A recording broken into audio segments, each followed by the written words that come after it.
So we've been talking about John Ramsey and the kind of person he is and the motivations of who he is and how that, motivates what he does. So another article or another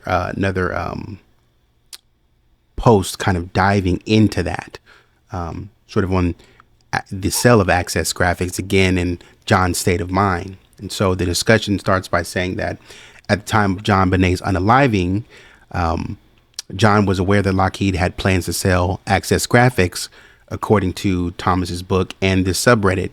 And we talked about that. We've been talking about that. Such times are extremely stressful for a CEO. The place will soon be crawling with M&A consultants, mergers and acquisitions, and auditors, with everything subjected to intense scrutiny. And the CEOs that he thinks that he or she is unlikely to stay. And the CEO knows that he or she is unlikely to stay with the company after the transition. A scandal would have a huge detrimental impact on both John's career and the valuation of Access Graphics. Both Patsy and John have a lot of money at risk. What impact do you think this had on his motivations to cover up the crime, to collaborate with Patsy where he might have accused her, or to commit an extreme and impulsive act? We already talked about before how John is very shady.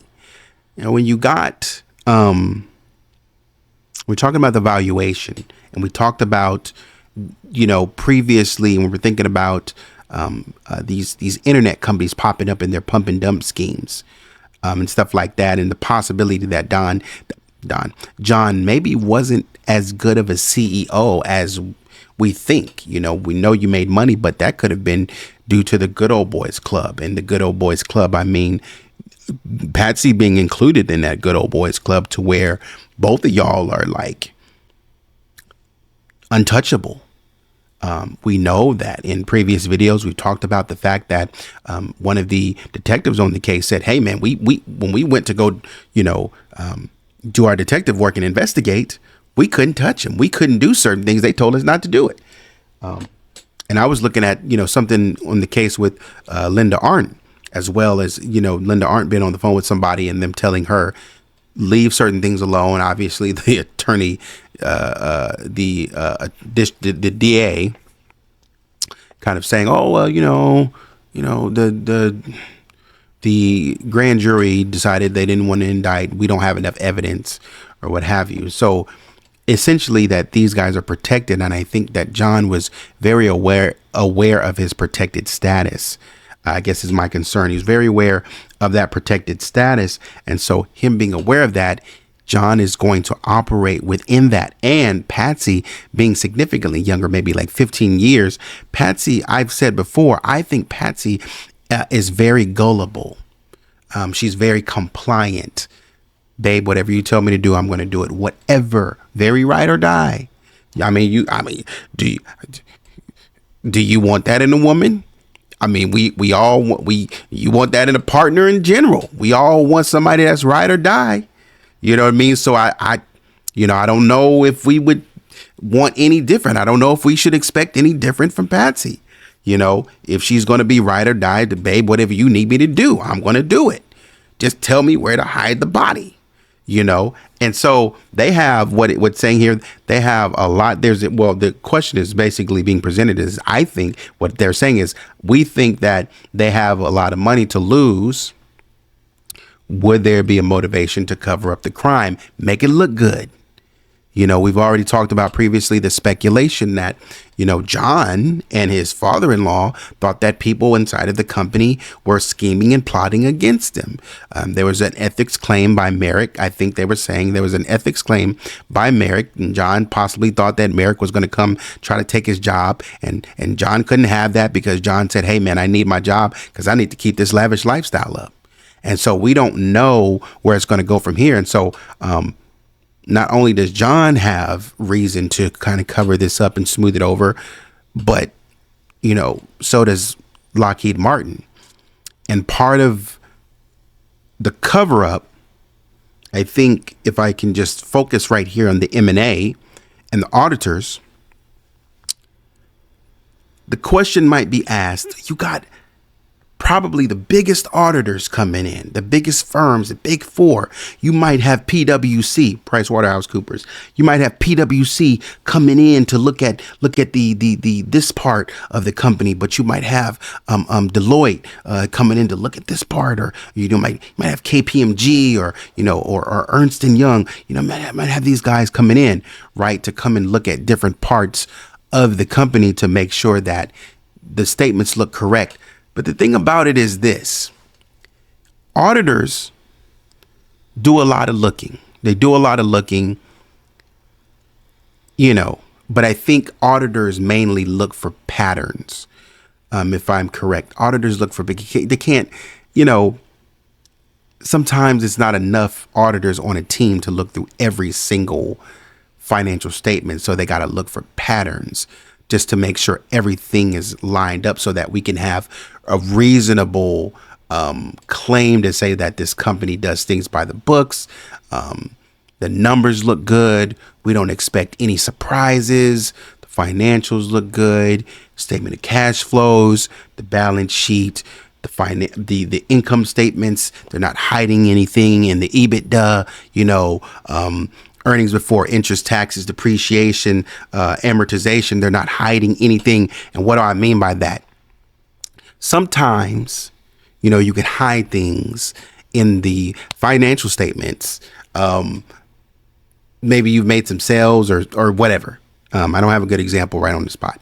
But essentially, when you are an investment bank, from what I know, investment banks sometimes do when they're getting ready to buy a company, they're looking over the financial statements to understand what's the discrepancy between this and this number, between your EBITDA and your net income. What's the discrepancy here? And then they'll go into the 10K and start looking in and saying, okay, what are they saying here? And there'll be something. It's like, okay, you guys said you made a lot of money, but why are y'all not paying any dividends? Or you guys said that you made a lot of money, but your net earnings are super low. What?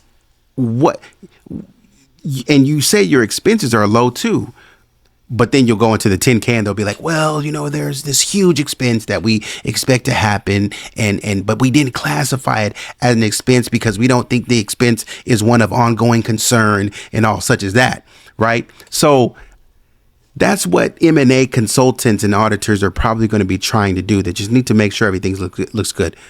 But this is my thing about that.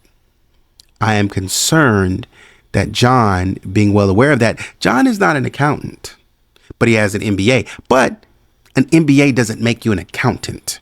An MBA familiarizes you with accounting, you'll take an accounting course, a management course, financial statement analysis course, marketing course, maybe a managerial econ course. Some of those basic things, supply chain course, I think, to kind of understand about bottlenecks and the supply chain and stuff like that.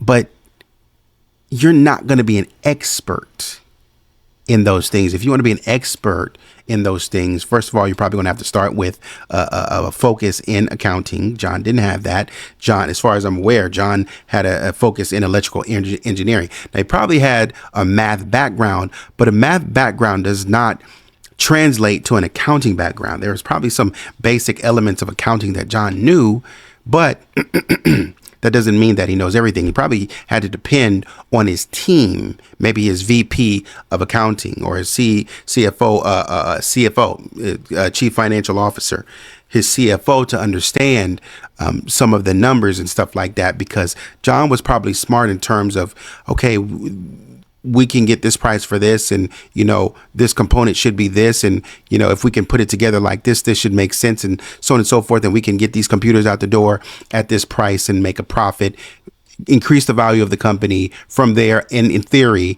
and that should work. That's probably the extent of what John knew. And so you got your boys coming in on the financial side to kind of help you with that. He understands enough about accounting, understands enough about managerial econ and financial statement analysis. He understands enough to be dangerous. But would I say he's an expert on it? Probably not.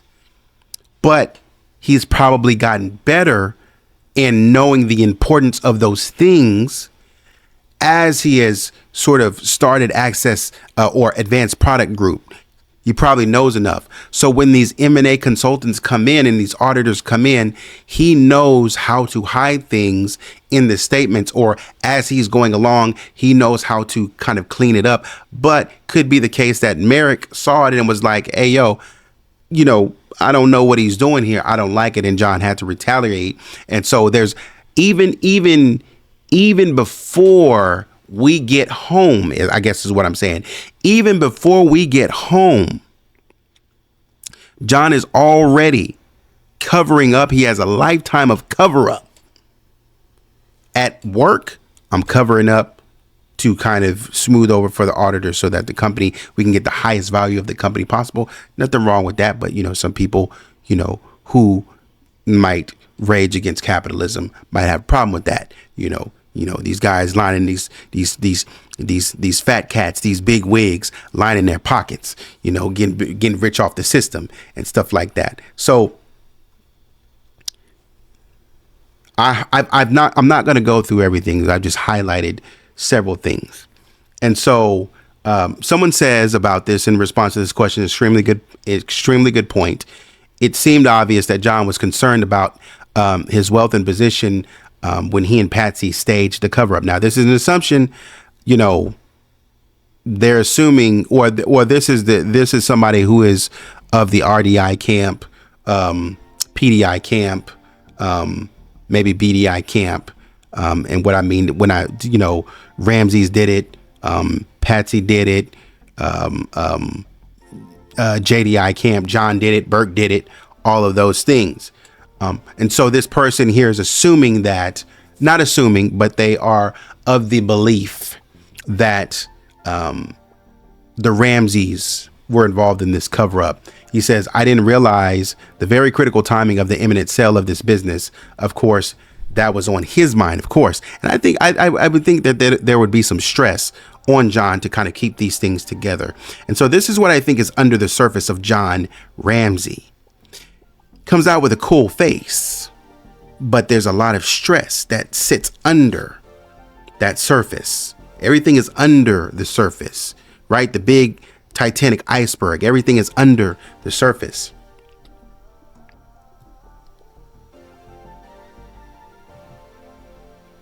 Somebody says, and I didn't highlight this, but I did want to read it because I did notice it. It says, I doubt John would have been stressed out by any possible sale of the company by Lockheed. Company revenues were through the roof and John would have made a tidy amount, whatever transpired. So I don't think workplace stress contributed to the commission of the crime. When, after the fact, if guilty, naturally, they would try to protect their status and position. I disagree with that point.